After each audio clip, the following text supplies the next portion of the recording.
जय हिंद। आप सभी लोगों का स्वागत करते हैं आपके अपने YouTube channel Goswami class time पर। दोस्तों उम्मीद करेंगे कि आप लोग बढ़िया होंगे, मस्त होंगे, स्वस्थ होंगे और अच्छे से पढ़ाई लिखाई जो दोस्तों कर रहे होंगे।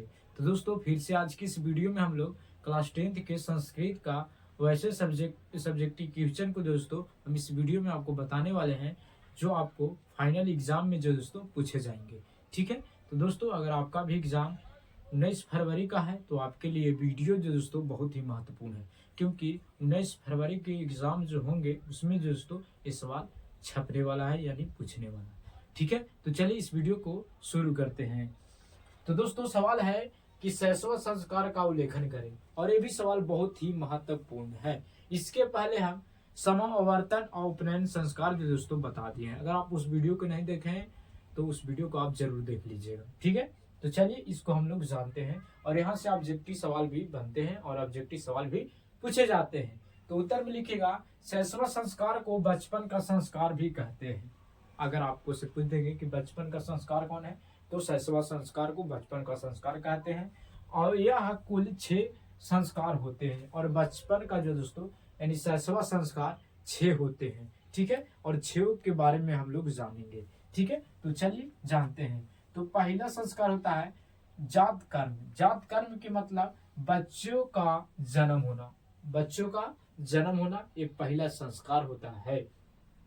दूसरा होता है नामकरण। नामकरण यानी बच्चों का नाम रखना, यानी जब बच्चे जन्म लेते हैं तब उसको नाम रखा जाता है। तो ये होता है दूसरा संस्कार होता है। पहले संस्कार कर्म संस्कार, दूसरा होता है नामकरण संस्कार, यानी जब बच्चों का नाम रखा जाता है। तीसरा होता है निष्क्रमण। क्या? निष्क्रमण। ठीक है, ये होता है तीसरा संस्कार। इसमें होता है कि प्रासूति गृह से बच्चों का बाहर आना, यानी जो आप देखे होंगे कि किसी के घर में बच्चे जन्म लेते हैं तो उसके लिए माने कि एक जगह होता है, देखे होंगे गोल घेर के माने रहते हैं। फिर उसके बाद फिर वहां से फिर बच्चे को फिर नहा धोवा के फिर घर में या अच्छा घर में रखा जाता है। ठीक है, तो ये था तीसरा संस्कार। चौथा संस्कार होता है अन्नप्राशन।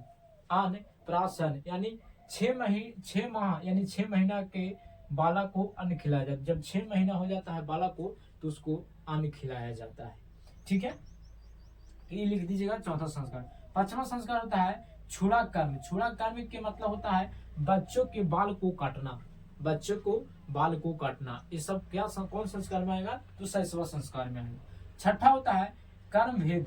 कर्म वेद कर्म वेद है, वेद कर्म वेद यानी बच्चों के द्वारा कानों को छेदना। कान को छेदना, ये सब क्या होता है? तो कर्म वेद संस्कार होते हैं। तो याद रखिएगा शैशव संस्कार जो होते हैं बचपन का संस्कार होता है, वो कुल 6 संस्कार होते हैं। ठीक है, पहला होता है जाति कर्म यानी बच्चों को जन्म बच्चों का जन्म होना।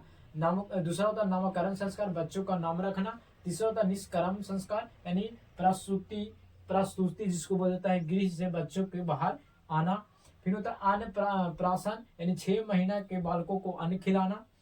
पांचवा होता है छुड़ा कर्म यानी बच्चों के बाल को काटना। और छठा होता है कर्म भेद, बच्चों के दोनों कान को छेदना। ठीक है, तो याद रखिएगा शैशव संस्कार के 6 को जो दोस्तों उल्लेखन कर दिया गया है। ठीक है, और अगर ऐसे सवाल आपको एग्जाम में आएंगे तो उम्मीद करेंगे कि आप बना दीजिएगा। ठीक है, तो दोस्तों अगर आपको ये वीडियो पसंद आया होगा तो आप इस वीडियो को लाइक जरूर कीजिएगा। अगर आप चैनल पर पहली बार होंगे तो चैनल को भी सब्सक्राइब कर लीजिएगा, क्योंकि इसी तरह का वीडियो जो दोस्तों आपको लगातार मिलता रहेगा। ठीक है, तो दोस्तों मिलेंगे अगले वीडियो में। जय हिंद, धन्यवाद।